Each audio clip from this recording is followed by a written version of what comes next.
Good morning. Good morning and welcome to Media Pulse, the show where we help you make sense of Thai politics. This week we'll start with the ongoing border dispute between Thailand and Cambodia. I think we can say that Thailand can claim superiority over Cambodia in almost every aspect, be it in the economy, infrastructure, or technological advancement.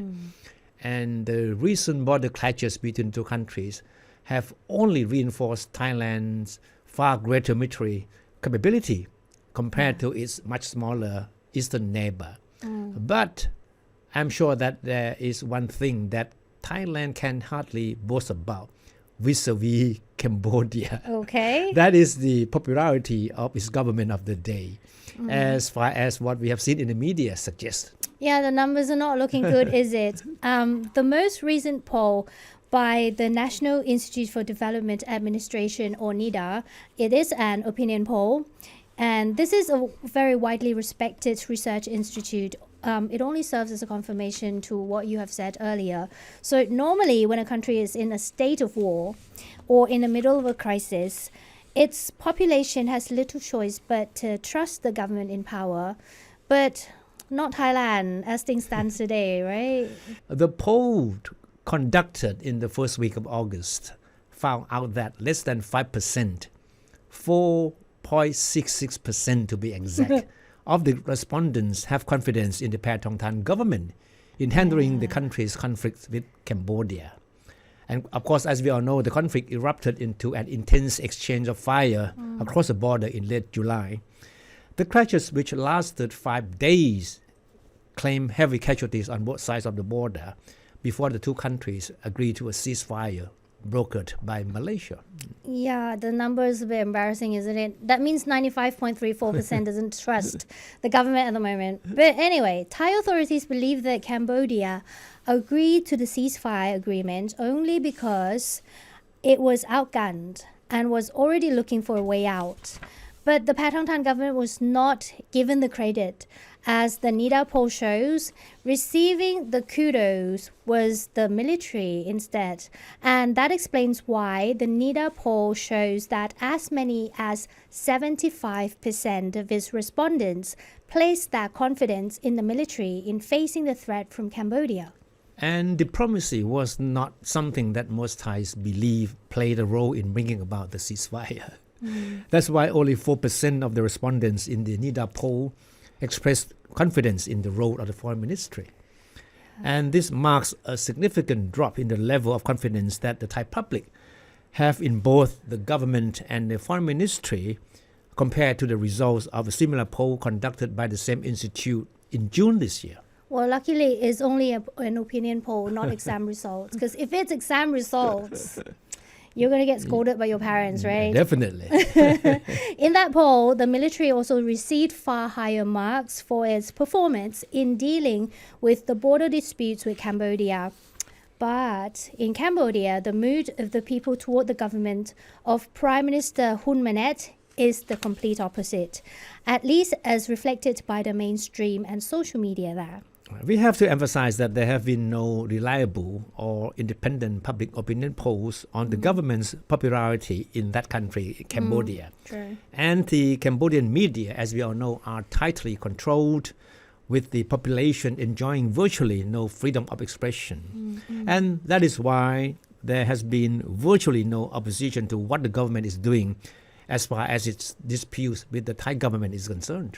Yeah, the Cambodian media, therefore, have often been full of praises from the people supporting the Hun Manet government's handling of the disputes with Thailand. The admiration also extends to the role of the Cambodian strongman Hun Sen, the Prime Minister's father, who is seen as the de facto leader of the country because of his immense power behind the scenes. And opinion pieces and analyses by experts and academics glorifying both the father and the son have become a common feature in the mainstream media as well. No, in Thailand, by contrast, you mostly see commentary in the media critical of Prime Minister Paetongtarn Shinawatra and her father, Thaksin, who, like Hun Sen, is the one who calls the shot in the country. So many people believe that Thaksin has a big say on how his daughter's government handles the affairs with Cambodia. And looking back, why tens of thousands of people took to the streets in Bangkok last month to call for Paetongtarn's ouster. Equally large number of Cambodians also rally in Phnom Penh, but to support their government's actions in border disputes with Thailand. Exactly. Even before the border disputes, right, the approval ratings of the Paetongtarn government and of Paetongtarn herself as prime minister were already in tatters due to largely the deteriorating economic problems and failure to deliver their campaign promises. And it didn't help that her Shinawatra family has close ties with the ruling Hun family of Cambodia. So Paetongtarn and her father have been having difficulties addressing questions of conflicts of interest when it comes to Cambodia. And of course, her disastrous phone conversation with Cambodian strongman Hun Sen in June dealt her a very severe blow, plunging her approval rating down to as low as 9%. Overnight, she became a subject of criticisms and ridicule in both mainstream and social media. Yeah. And political observers believe that because of the phone call, Paetongtarn no longer has the trust of the Thai people. In her conversation with Hun Sen, Paetongtarn criticized an army regional commander who is widely admired by Thai people for his no-nonsense reactions to hostile acts by Cambodian forces. She also asked for sympathy from Hun Sen for the pressure she said she was facing from the Thai people as a result of the Thai-Cambodian dispute. Yeah, one political analyst made a comment on this, and they said, do you think those in the military would want to tell the Paetongtarn government what their plans are in dealing with Cambodia? They no longer trust it. And that's what he says. So in short, Paetongtarn and her father are being seen by critics as being the enemies within. And in the eyes of most political analysts, the first step that needs to be taken for Thailand to be able to resolve its dispute with Cambodia is for Paetongtarn to get out of the way. Oh. And so for many people, the ruling by the Constitutional Court later this month will determine not only Paetongtarn's political fate, but also how soon the conflicts between the two countries will be resolved. That is a very interesting link there. Speaking of the Constitutional Court, Prime Minister Paetongtarn Shinawatra, who is currently suspended from duty, is scheduled to appear before the court on August 21st for a hearing in the leaked telephone conversation with the Cambodian Senate President Hun Sen. So the case, which the court's decision is expected on August 29th. Paetongtarn is being accused of lacking evident integrity and seriously violating or failing to adhere to ethical standards from the content of that phone conversation she had with Hun Sen. Yes, basically it was the same accusation that former Prime Minister Srettha Thavisin faced for appointing a former convict as a cabinet member. That says a lot about ethical standards in Thai politics these days, because many politicians are facing that charges. So interestingly, August 21st also coincides with her birthday.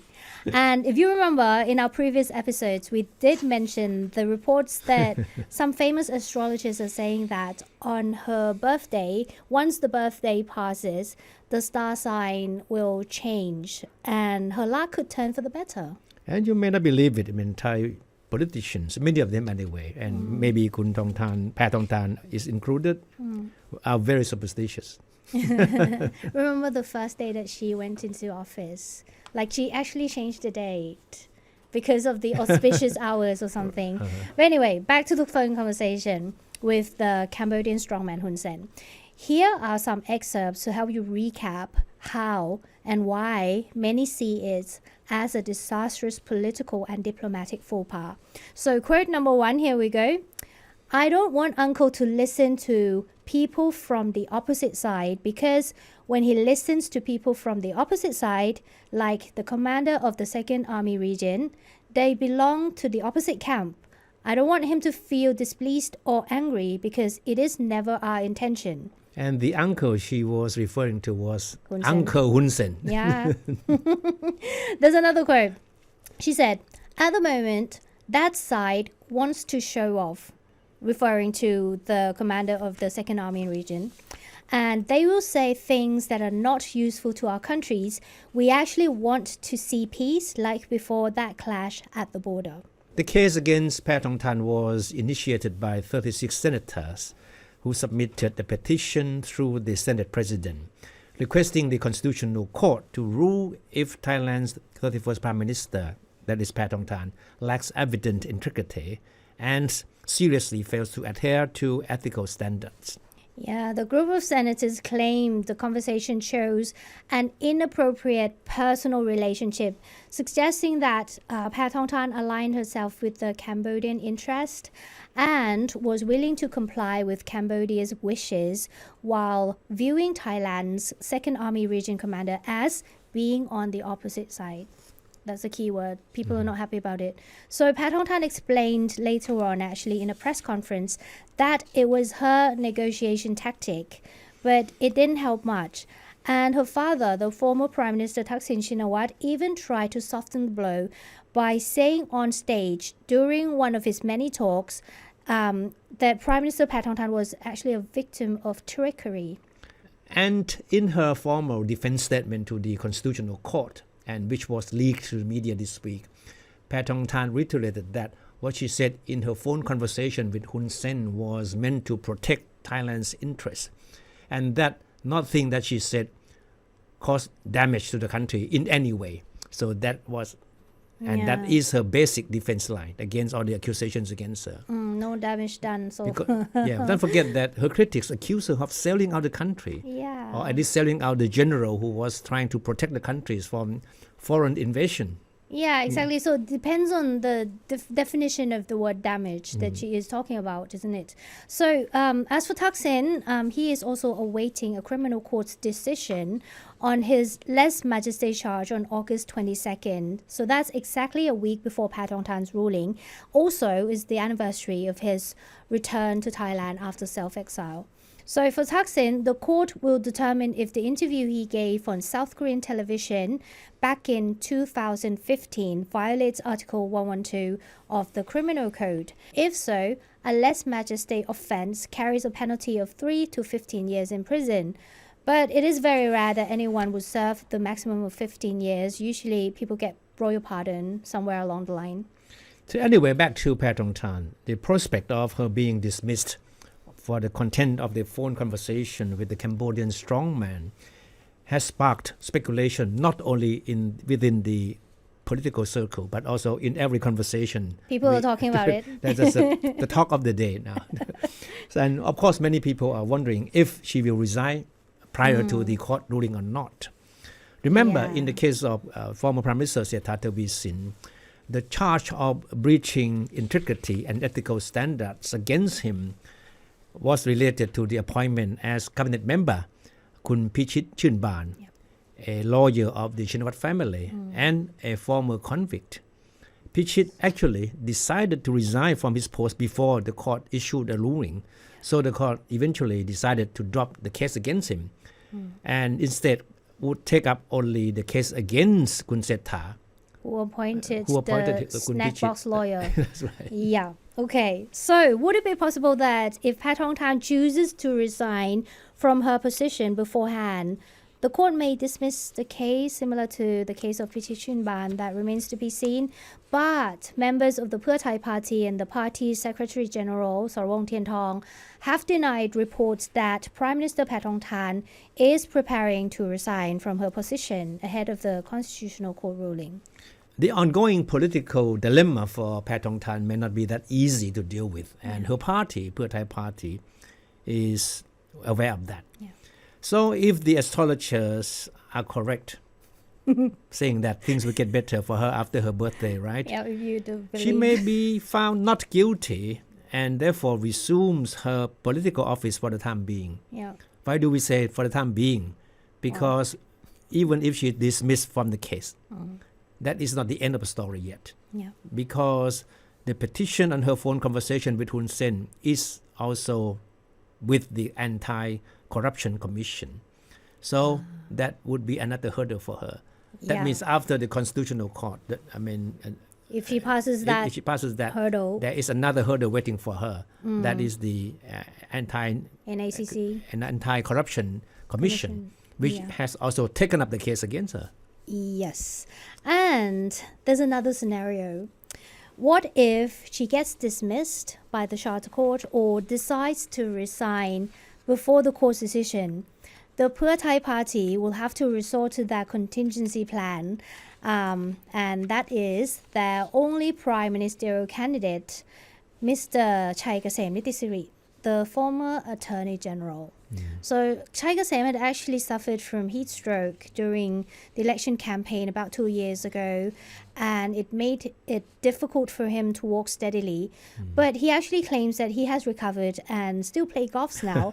And back in the beginning of July, he also told reporters that he is physically fit and ready to assume the premiership if Prime Minister Paetongtarn Shinawatra decides to step down or is removed from the post.